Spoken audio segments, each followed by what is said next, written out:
Hello everyone, Cave of Abyss, 3 bosses, who do you use and who do you lose? See what I did there? But first, 2 new gift codes added to the game.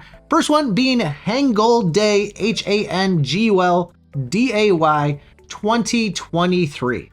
And that's going to be with a capital H on that one. Just go up to your player ID, copy that, head over to the settings, customer support, gift code, paste it, put the code in, and enter that 4-digit code.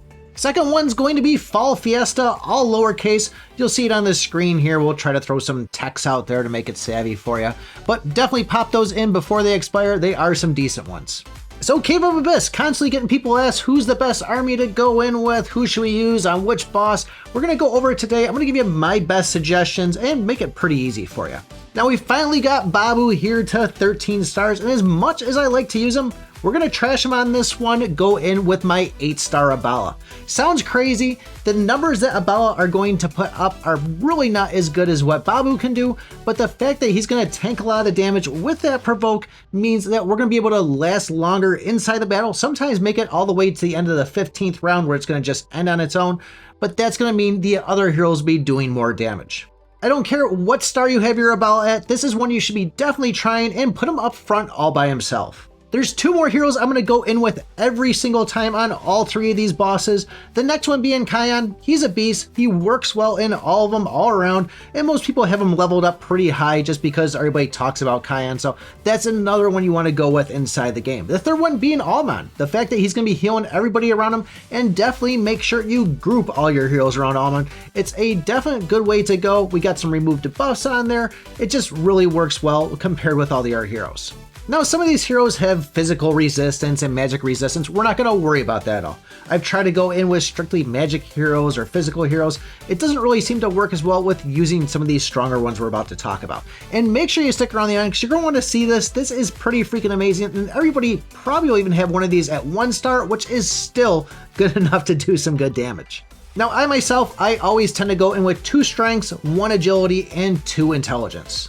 We've already burned up both of our strengths with Abala and Kion, and 1 of our intelligence with Almond. Now for my other intelligence, I usually just go in with Lulu. I find having that attack buff is decent, but there is times I will switch it up and we'll talk about that too. With the Voider Zac here, we really want to go in with our damage dealer. So 2 great ones to go in with is number 1, Milia, and the other one is Sander. Now if you want to go and spend the time, or if you're to go in with 2 agilities, drop out Lulu, dismantle all that gear that you have and build it up on an agility one, go for it. Go in with both Milia and Sander. They'll do some decent numbers for you.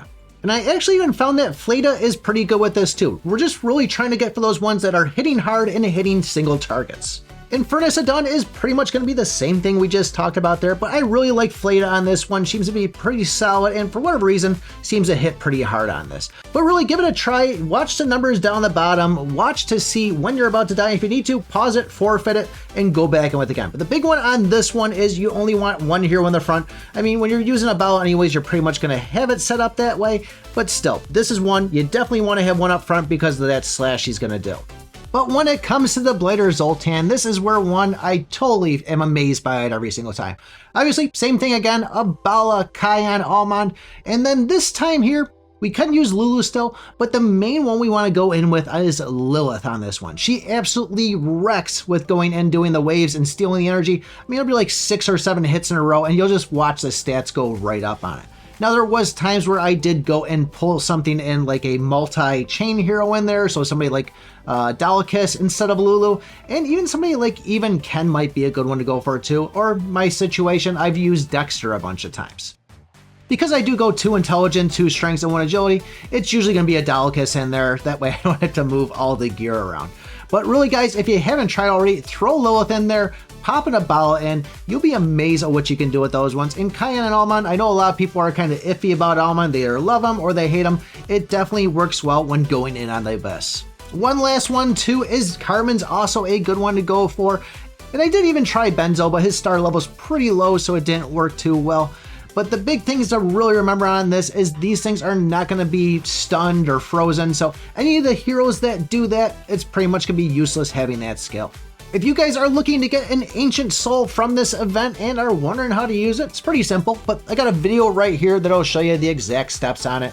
If you're pretty smart, you'll figure it out, but if you want to see, it's there for you. So thanks for watching, and remember, I pick my butt.